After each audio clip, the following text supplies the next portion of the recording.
Then you have a responsibility no man has ever faced. You have your fear, which might become reality. And you have Godzilla, which is reality. I introduced the boss Hello. to this film in its best opportunity, which is the subtitled. This is your first time seeing it. What'd you think of this movie? I enjoyed it.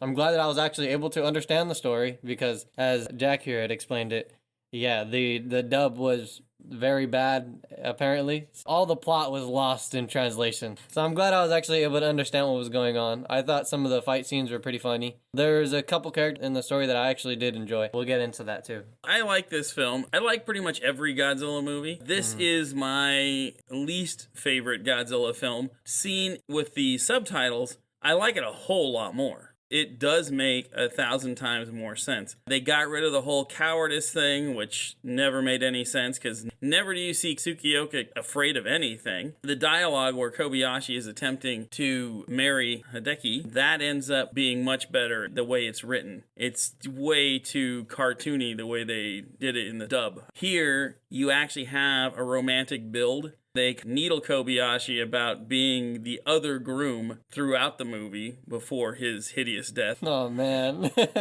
This is a very different Godzilla suit. He has a much longer neck. The puppet has the teeth kind of spread out too much. Yeah, they look like, I guess, well, is it alligator teeth or is it it's crocodile teeth? They look like crocodile teeth. This is not one of the better Godzilla suits, I think.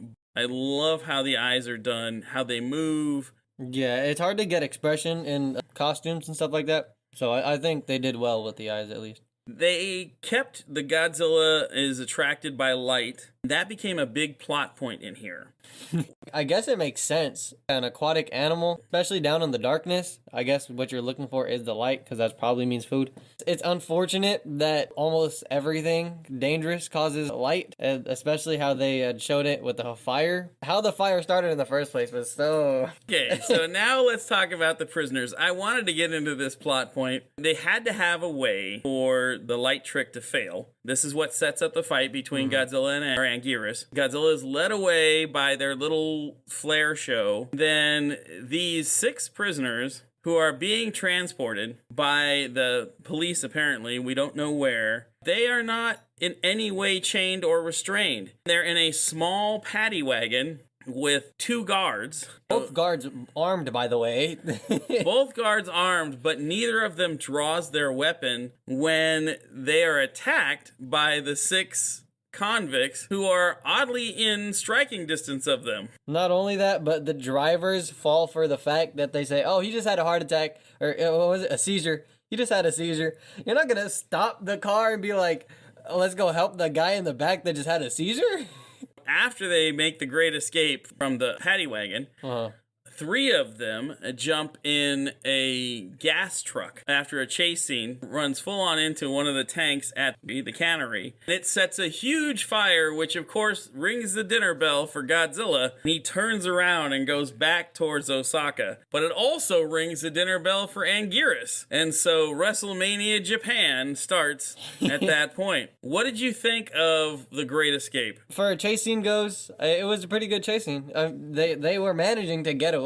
I guess the police are just not very good at their jobs at chasing criminals or convicts. I mean, it's expected when they didn't even have them chained up in the first place. Yeah, it was a good chase scene. It did what it needed to do in starting the conflict for Godzilla. Like, it was a campfire, and it was telling Godzilla, hey, there's food over here. During the fight scene between Angirus and Godzilla, the 3 remaining convicts decide that the best place to hide in an island surrounded by water is in the subway while humongous kaiju are slam dancing above your head. The one place they decided to go for cover, like, that was the unluckiest thing that could have happened to them, is all that getting destroyed and then them getting flooded. That's terrible. That's a terrible way to go, too. It is, and it looked really cool. It did look cool.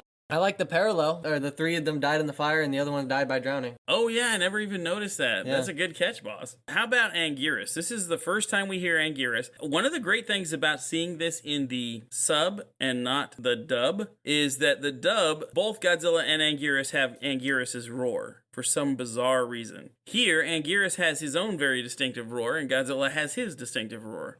I like the character of Angirus. Here, they actually explain, which they don't in the dubbed one, that Angirus is a mutated ankylosaurus, which totally makes sense when you look at it. Yeah. I love his look. I have seen what is going to end up happening with this particular character. Have you ever seen him other than here? No, I didn't even know this kaiju existed. I guess he kind of looks a little too much like his ankylosaur counterpart. I wish he would have transformed a little more, or like, I guess, mutated more. We were talking about it during the movie. Not sure if they specify exactly what Godzilla is, but he definitely doesn't look like the dinosaur counterpart. That's for sure. There was a lot of amusing stuff in the fight scene. Oh, definitely. I totally loved the end when they broke through the temple and Godzilla bit him in the throat, kind of doing the whole Dracula thing. I thought that was a great shot. Short fight scene when Tsukiyoka is rescuing Kobayashi, or coming to Kobayashi's rescue. They discover these two kaiju throwing down, and then they end up falling into the water, the two monsters do, and separate. Then you have the big battle in the middle of the film, which is, for me, is the worst placed Godzilla fight ever. It should have been way later in the movie. Angirus should not have died there. But anyway, nonetheless, it was where it is. You have this major fight. Which of the two fights did you like the best? I like the second fight, so the main fight more. I think the intro of it was probably where it started off pretty strong because they weren't showing so much that it was two people in costumes. I'm not gonna lie, later on during the fight, there's times where they just kind of start slapping each other. So it looks funny. Yeah, I like the beginning of the fight where they definitely both go at each other and it seems like equal matched. I thought it was nice that Godzilla wasn't able to do much because of the armor and like the shell on his back. The shell is covered in spikes. Yeah. Every time Godzilla grabs him, he tries to grab him underneath the shell to kind of flip him, or he puts him once in a headlock to keep away from the spiky hide. I thought Angirus did well. I mean, fighting Godzilla. What else can you really do when the other one is on his hind legs, so much taller than you and probably stronger too? What can you really do when you're a quadruped kaiju? So, and according to this, they'd been battling for a century, so this is not their first rodeo. We got to see their last rodeo. Oh man, I loved when Angirus bit Godzilla in the throat himself earlier, and then also when they showed him spike Godzilla in the thigh, and you later on saw the blood on the Godzilla costume. Yeah, there was times where after Angirus would get on his back legs and stand up and then start like hugging him or like pushing him and just kind of slapping forward because the arms don't bend out very far, left and right. So they're kind of pushed forward. So he kind of has to just slap like a dog paddling in water. There was a lot of cool stuff to the fight. The ending of the fight when Godzilla actually kills him and nice. Then sets him on fire. Yeah, that was insult to injury. That was just messed up. It was also a very cool shot. Do we want to talk about how they got rid of the monster? Where Kobayashi sacrificed himself in his weaponless plane, dive bombing Godzilla, still makes no sense to me. And he runs headlong into the cliff. That starts an avalanche, and that gives them the idea, and they bury Godzilla. What did you think about the ending, the trap to get rid of Godzilla? I thought that was like the best shot scene of the movie. And I figured they probably saved most of their budget for that scene. I definitely thought like there was a camera angle where one of the airplanes flies over the top of him and then it shows like the first person view of it going over towards Godzilla and then above him and then passing by. That was really cool. But I thought the plan in general was a good idea. I'm just sad that they had to kill Kobayashi to figure that out. That was unfortunate. We will not be having a double wedding. Tsukiyoka will be marrying his girl. Kobayashi will be not attending. I really enjoyed the film, and I think Kobayashi is one of the more fun human characters in a Godzilla movie. Yeah. I think it added more to his death because you like the character. Yeah. He was that buddy that always stands by you. He didn't go for it without a reason. He didn't go without a cause. If you were talking to somebody about this film, would you recommend it, and who would you recommend it to? I'd say if you are looking to binge a bunch of movies and you're not really worried about too much of the, I guess you would say, like the action scenes, and you just kind of want something to start you off, I'd say definitely watch these movies before you get into the new ones, because that gives you the, I guess, the perspective of what it started as and then what it is now. I would recommend this to anyone that's an Angirus fan, because he doesn't have that many appearances. If you are into the really serious, like Ghidorah was, this is not for you. This is the beginning of Godzilla being more sci-fi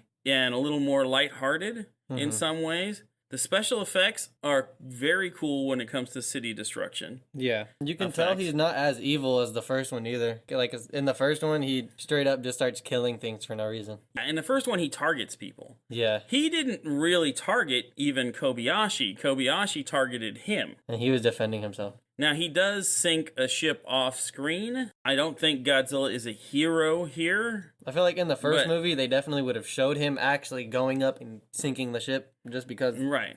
And this time, they kind of just paint it as like a actual story rather than him being a villain. Right. We don't know why he sunk the ship. Yeah. I mean, he could have sunk it because, after all, he eats fish, and they're a fishing fleet. That's just competition.